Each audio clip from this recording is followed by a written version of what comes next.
Hi everyone, my name is Nikki Windsor and I am the founder of Jungle Goddess. I'm a gut health coach helping people identify healthy eating habits and lifestyle medicine to improve gut health and overall health and well-being.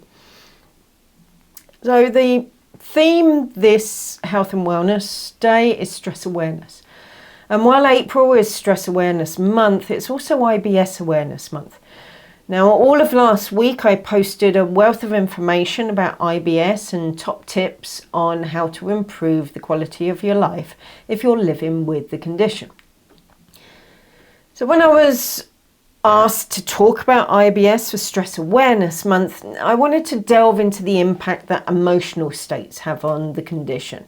So I'm signposting you to my social media channels for broader information on IBS, and today I'm going to be focusing on how stress influences IBS and the links between IBS and trauma. The gut and the brain are connected, and we call this communication system the gut-brain axis.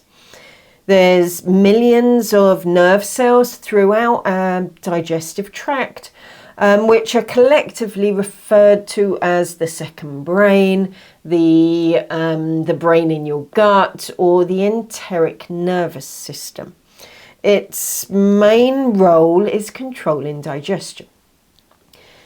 The enteric nervous system communicates with the brain directly and via the central nervous system. And it's these communication pathways that are under the spotlight in gastrointestinal research. Now, researchers and doctors for some time have believed that having IBS results in disturbances in the balance between your brain and your gut, and that stress and anxiety can trigger imbalances. So it can trigger like overactivity in the gut or underactivity, causing symptoms like diarrhea, constipation, gas, and abdominal pain.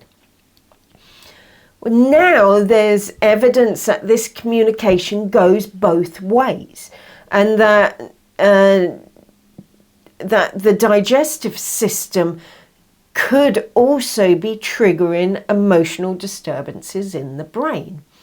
Now, this is really important as it may explain why more people with IBS and other functional bowel problems develop depression and anxiety. So with mental health already a growing concern, this is significant because it's estimated that between 10 and 20% of the population live with IBS, and as many as 40% of people have at some point in their life had some sort of functional bowel problem. So that's a lot of people who could be where the condition could be triggering anxiety and depression. We already know that stress triggers our fight or flight state, and that suppresses digestion. And in today's day and age, chronic stress is common.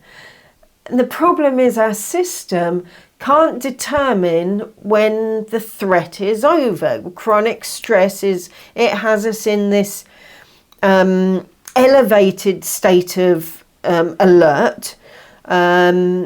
So the enteric nervous system doesn't understand when it's time to switch back to rest and digest. And so it's getting mixed messages, and that has a detrimental impact on our gut health.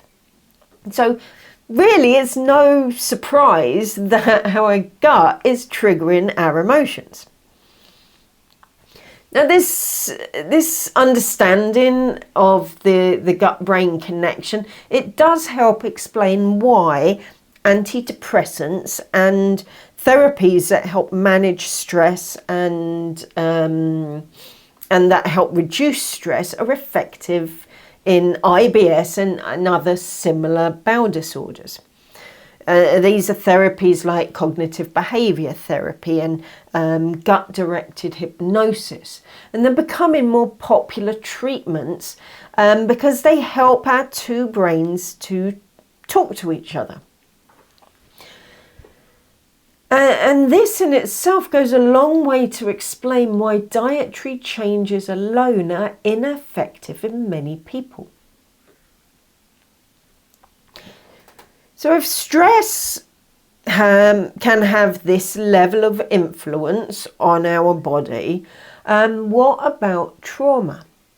Now, new research has found that emotional and psychological trauma can also contribute to IBS, and that over the lifetime that trauma may sensitize the brain and the gut, making both of them more vulnerable to stress.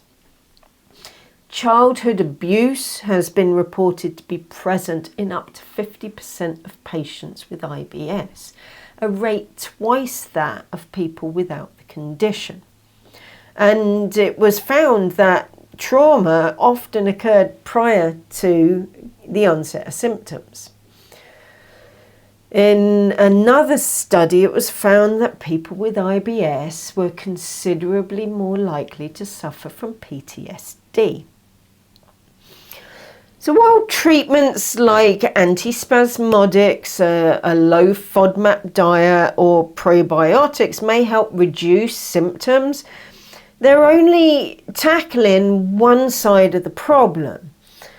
If stress is an underlying cause, then therapies that help to modify our emotional state, they should be investigated, and stress management tools should be embraced to regain mental balance. So using practices like meditation, breathing techniques, doing yoga, mindfulness, these are all techniques that help to reduce stress, and they're techniques that I find have a positive influence on IBS in my clients.